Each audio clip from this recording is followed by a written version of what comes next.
أشهد أن لا إله إلا الله أشهد أن لا إله إلا الله أشهد أن محمد رسول الله أشهد أن محمد رسول الله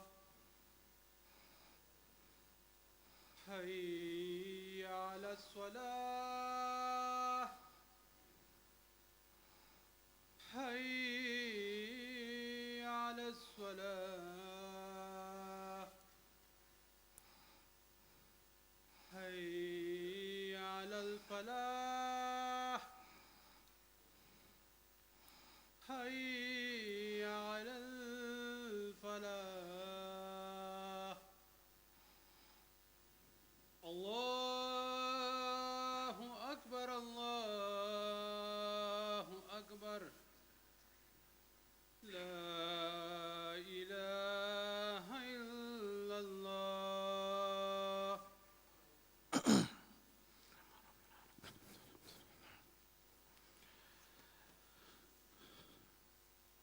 بسم الله الرحمن الرحيم الحمد لله إن الحمد لله نحمده ونستعينه ونستغفره ونؤمن به ونتوكل عليه ونعوذ بالله من شرور أنفسنا ومن سيئات أعمالنا من يهده الله فلا مضل له ومن يضلله فلا هادي له ونشهد أن لا إله إلا الله وحده لا شريك له ونشهد أن سيدنا ونبينا ومولانا محمدًا عبده ورسوله صلى الله تعالى عليه وعلى آله وصحبه وبارك وسلم تسليمًا كثيرًا كثيرًا أما بعد فقد قال الله تعالى في كتابه الكريم والفرقان الحميد بعد أعوذ بالله من الشيطان الرجيم بسم الله الرحمن الرحيم قد أفلح المؤمنون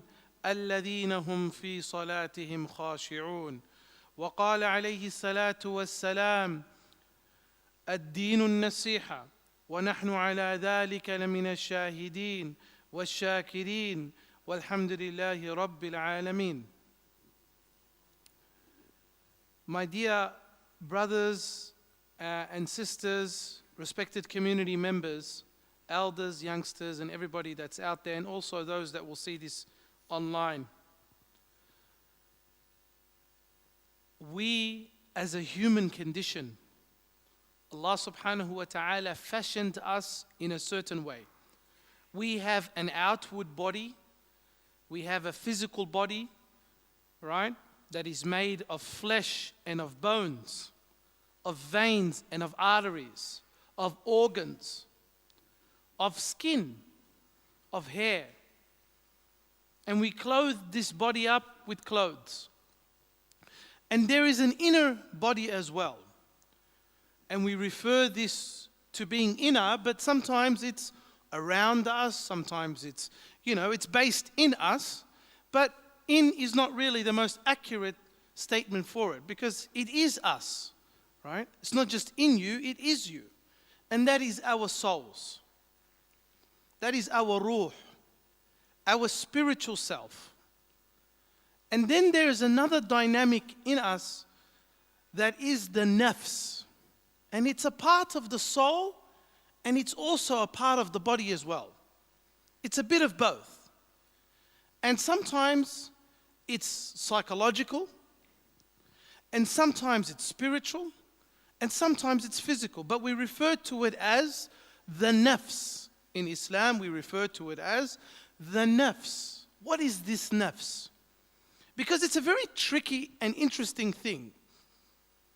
In English, they have defined it as the ego, the id, the idiom. It is three aspects from a psychological aspect. But this nafs, what is it? When somebody makes you feel low and there's something in you that's burning, that's the nafs. When there is something that is holding you from achieving something in your life, and that's a positive thing. The Prophet ﷺ said that حُجِبَتِ الْجَنَّةُ بِالْمَكَارِهِ, that Jannah is covered with difficult things. If you want to attain Jannah, if you want to attain Jannah, you have to make a lot. There's some sacrifice aspect to it. And in fact, you could extend that to every single aspect of our life. If there is something good you want to attain, a qualification, you want to be an entrepreneur, right? You want to, an entrepreneur is just a fancy word for a person that takes a risk and works really, really hard to get there, right? You want to do something with your life, you have to step on the nafs. Because the nafs will be waiting for you at every corner. And it's such a tricky thing that it even affects us, the imams. People think the imams are free of this. No, we're all in this together. The nafs could be playing with me even while I'm leading the prayers. Right? It could even play with us as well. It can play with anybody. And so it needs constant checking. A person needs to constantly make an effort to bring the nafs in line. Because the nafs is like a child. And a child is fed. And when a child is, a baby, it's probably a better word to use, a baby. The baby has its period where it's, being breastfed and given milk all the time. And then it gets weaned. Then the baby gets off that. And it gets weaned. And it doesn't like it. The baby doesn't like it. But when it gets weaned, and after that it's given normal food, it gets a little bit better, right? It understands that there was a reason why it had to go off the milk and get onto normal food. It can't just live its whole life drinking milk, right? It needs to be a functioning member of society, a human being. And there is so much enjoyment, the enjoyment of eating steak, and for some even eating chicken, others eating vegetables, and putting spices and salts and whatever. It's going to miss out on all of that if it just stuck to being the baby who drank milk all the time. The parents needed to wean it off, get it off this super enjoyable drug that it's enjoying, get it off that, and teach it to eat. But there's another aspect of a baby's life, that in order to eat, it needs to have teeth. And teething is difficult, it's painful. But if it has sabr, if it continues to be patient, and that's why they call it the terrible twos. There's a reason why they call it the terrible twos. Because it's usually accompanied with the growth of teeth. And that makes it ever so more difficult. And if it doesn't go through that, in fact, you can rewind this whole story to the baby in the womb. And you could say, the baby would ask itself, why do I have these arms? Why do I have these legs? I don't need them. My life at the meantime is fantastic. I'm floating. And there is no conceivable need for it. But later on, it needs it. Very similarly, if a person disciplines themselves to commit, number one. Because if you don't commit, you'll never start. If you don't commit, that's why in the Quran it says, فَإِذَا عَزَمْتَ فَتَوَكَّلْ عَلَى اللَّهِ. Once you made a decision, you continue. Right? There's no thinking twice about it. You make a decision, mashallah, you've decided you're not getting cold feet, you've decided you're going to take this path, you're going to continue. And you're going to keep going down this path, because this is the path of rajuliyah. This is the path of manhood and sisterhood. This is the path of being an individual who's mature. Because there's, otherwise, I'm going to do it when I feel like. I just feel like it. No, I didn't feel like it. I felt like it. If you ran your life by what you feel like, you'd never have a successful marriage. You'd never have a fulfilling career. You'd never have, good family because you never feel like visiting them. So nobody cares. You don't care about anybody, so nobody cares about you. You will never be able to develop a friendship because there's an aspect of a friendship where, you know what? Sometimes you've got to take one for the team. There's give and takes in friendships. And the best friendship is the one that has equal giving and taking. Otherwise, if there's too much giving on one side and too much taking on the other, friendship's not equal. And that's a sign of the weakness of the nafs, ujub. That me. Give. Every time you take me out, you're the one that pays. Every time you take me out, you're the one that does this. Me. It's fine as long as I don't have to do it. Why does nobody care? Nobody cares about you because you don't care about anybody. You've got to be a person who goes out of their way. The Prophet ﷺ even blessed the person and said, Al-badi'u bis-salami afdal. The one who starts the salam. If you start the salam, because that's an aspect of like ujub, yeah? The word ujub in Arabic means that you're amazed with yourself. I'm so amazing. And it's not, you're not meant to be a person that says, me. Sometimes you sit with, what they say? The easiest way to become friends with someone, sit with them and tell them how good they are. Because you know what? When you hear praises of yourself, it's the best music in the world. You can't get enough of it. And you see the nafs pops up. Because you know what? Test someone. Shouldn't actually test someone though. But when you tell them something, so you know what? Oh, I just achieved this. If they try and me too and up you again, it's like, oh yeah, you did this. Oh, but I did this too. That's like the me too, upping game. Yeah? You got to always up the game. Just listen to somebody else. Listen to the good in their life. Appreciate it. Because sometimes the nafs takes a bit of a hit. And that's where jealousy comes out from. That's where ghadab comes out from. That's where lust comes out from. That's where all of these things come out from. They come from this aspect of, looking inside oneself and the wrong things are coming out. For some people, mashallah, they've managed to struggle. And the nafs is a daily struggle. All of us go through it. Nafs wants you just to sit in bed, enjoy life, never get up, never do anything. That's the nafs. You know what? That's the nafs. It wants you to stand in front of everybody and all the attention be on you. Me. Nobody else must get the attention. You know what? The nafs is always the person that, it troubles someone because you know what? It can see the faults in everybody else and never see the faults in oneself. That doesn't mean that we're not balanced.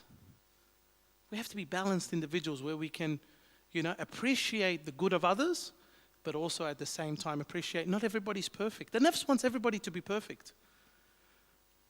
Everyone's to be perfect. It's like that when you're in traffic, you get frustrated. Frustration of traffic. Start getting upset, beeping, and cutting other people off. Because your nafs believes that there should never be traffic. It lives in a perfect world where there is no traffic and life is always good. It hasn't accepted that there's going to be traffic. A good way to start disciplining the self is, the Fajr Salah, the Isha Salah, the difficult ones. Of course, you should pray 5 times a day, but coming, making an effort, and there could be nothing better than having a mentor. Have somebody on the way who's helping you develop this. You know what? Maybe I think I'm always right. Maybe I think I'm always right. And instead of doing that, I'm going on Facebook and I'm, shouting out to the whole world and just how much of a fool I am. So get yourself checked up. It happens when we write essays, when we write things at school, they say proofread it. Maybe we should start proofreading our thoughts. Check it with the people around you. Is this how you look at the world? Is this correct? Is this the right way of looking at the world? Because the deen is our measure. That's what the deen is, mashallah. It's our moral measure. It's our moral standing. and we get measured by it. And we're able to change from time to time and make an adjustment. But let the nafs never be the one to fool you. Let it not be the one that makes you get upset and angry all the time. Right? And let it not be the person that always holds you back. Right? Let it be such that our nafs helps us do the right thing. And that takes a lot of effort to do. And you need to meet the right people. And you need to ask the right questions. And if you ask enough, you will receive. If you knock the door will be open. But it takes an effort to actually come out. You know what they say? They say you can take the horse to water, but you can't get the horse to drink the water. The horse has got to do that on its own. You can have every reason to be successful. Every reason to be successful, but yet you won't be successful. And on the reverse, you can have every reason to not be successful, but you are successful because you make an effort. You actually go out there and you make an effort. You do something with your life. You make an effort to, you know what? You change. Not that this year, you know what, I'm consistent in my prayers and next year I'm not consistent. No, Allah subhanahu wa ta'ala loves the disciplined believer. Right? The disciplined believer who's able to be disciplined, achieve goals, move from A to B, and then from B to C, and eventually get somewhere. Not stay at the same level. Right? A believer is not afraid to say the truth when the truth needs to be said. A lot of us feel like sometimes we need to, cover up things or be dishonest. No, Allah subhanahu wa ta'ala says in the Quran that, O you who believe, قُولُوا قَوْلًا سَدِيدًا, speak a truthful talk. And what could be better than being honest with oneself? If you're stuck in the same problem happens all the time, there's a common factor, right? Oh, you meet this person and then that happened, and then you meet that person and that happened again, and then you meet someone else and then that same, you know what, the same, I've heard this before. Yeah, you're the common factor in all of these equations, yeah? The common factor is you, that variable that changes between different things, that you're the one that's constant in all of this. So maybe you need to ask, and sometimes the nafs can't understand.